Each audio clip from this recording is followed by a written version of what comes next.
Hello, salut tout le monde, c'est Christian Gunju de la plateforme Willit. Pour ceux qui ne le savent pas, Willit est une plateforme en ligne entièrement dédiée au métier du digital et de l'innovation technologique. Et la vidéo d'aujourd'hui, c'est pour vous montrer comment trouver son idée de start-up.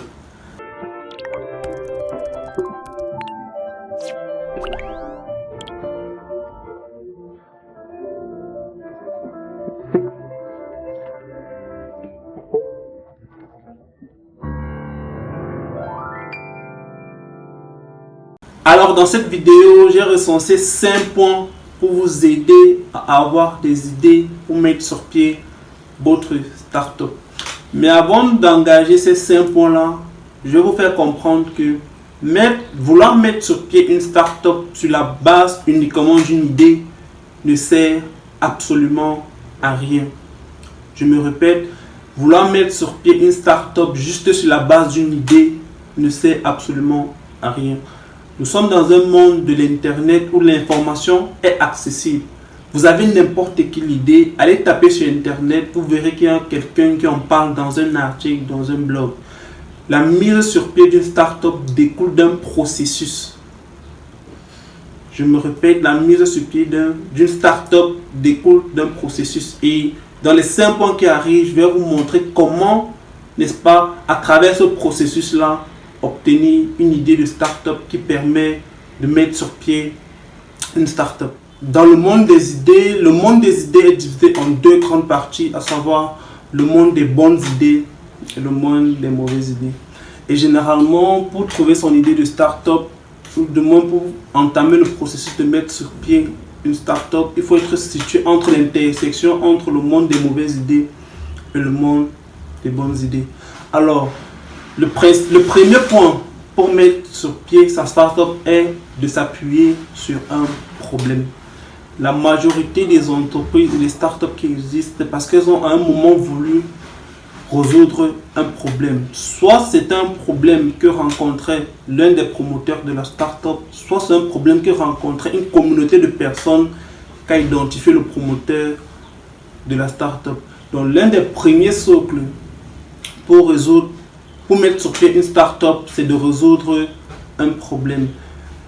Nous sommes en Afrique et en Afrique, il y a tellement de problèmes à résoudre qu'il serait très facile d'identifier des problèmes en fonction de nos compétences et de mettre sur pied une démarche pour résoudre ces problèmes-là. Alors, le deuxième socle ou le deuxième point pour trouver son idée de start-up est d'être data-driven. Ça veut dire quoi? S'appuyer sur des données pour identifier des opportunités, pour mettre sur pied sa start-up. Alors pour ça, il y a un outil qui est très important et très facile à utiliser qui s'appelle Google Trends. Alors avec Google Trends, vous avez la possibilité d'avoir la tendance sur les mots et les recherches les plus effectuées par rapport à un secteur bien prédéfini. Je prends mon cas, je suis par exemple au Cameroun, je peux voir quelles sont les recherches les plus effectuées par les personnes résidant au Cameroun. Et en identifiant ces recherches-là, on va comprendre qu'en fait, si des personnes font des recherches, c'est parce qu'elles veulent en savoir plus par rapport à un domaine précisément. Et en tant que start-upper, en tant qu'entrepreneur, vous devez pouvoir identifier cela et comprendre qu'en fait, il y a une opportunité à saisir en ce qui concerne cette data-là.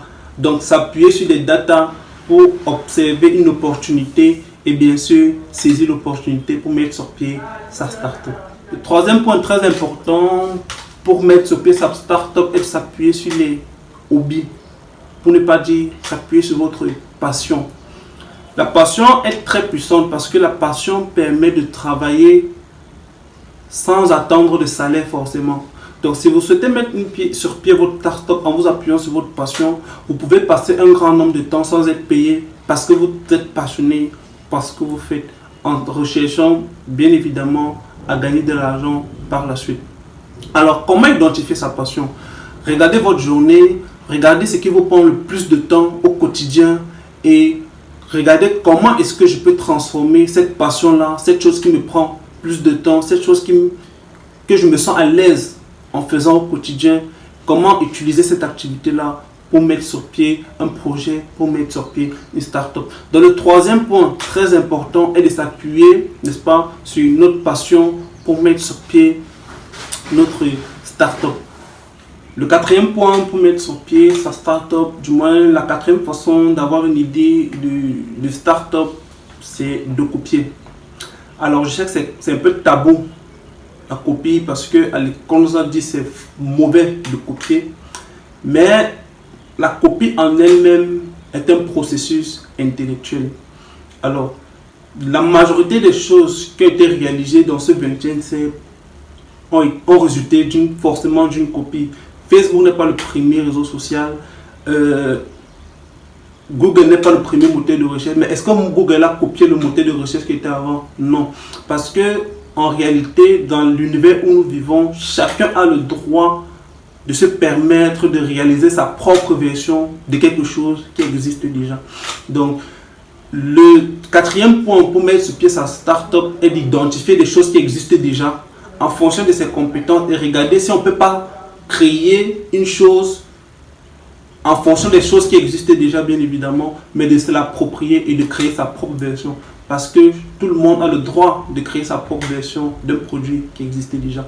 Je prends le cas par exemple de musique. Beaucoup de personnes font ce qu'on appelle des covers. Est-ce qu'ils ont copié? Est-ce qu'on va les traiter de copieurs ou de tricheurs? Non. Ils ont pris une musique qui existait déjà. Ils en ont fait sienne. Ils ont essayé d'apporter une touche personnelle par rapport à quelque chose qui existait déjà. Donc le quatrième point très important lorsqu'on veut mettre sur pied son idée de start-up, c'est bien évidemment de copier. Le cinquième point pour mettre sur pied sa start-up est d'être pragmatique et de s'appuyer sur des faits mesurables. Et le fait mesurable par excellence, c'est l'argent. Donc l'argent peut être un moteur de création, de mise sur pied d'une start-up. Parce que l'argent en lui-même peut résulter de frustrations qui vous permettent de passer à un autre stade pour vouloir implémenter votre projet. Donc c'est ainsi résumé les 5 approches que j'ai recensées pour vous permettre de mettre sur pied des idées de start-up et d'être efficient au quotidien. Je vous invite à vous rendre sur la plateforme www.willit.net qui est une communauté de personnes passionnées par les start-up et qui veut aider des jeunes à mettre sur pied des start-up au quotidien. Rendez-vous sur www.willit.net, rendez-vous sur Willit sur Facebook, rendez-vous sur Willit sur YouTube, abonnez-vous à nos différents comptes et ensemble bâtissons une Afrique digitalement forte.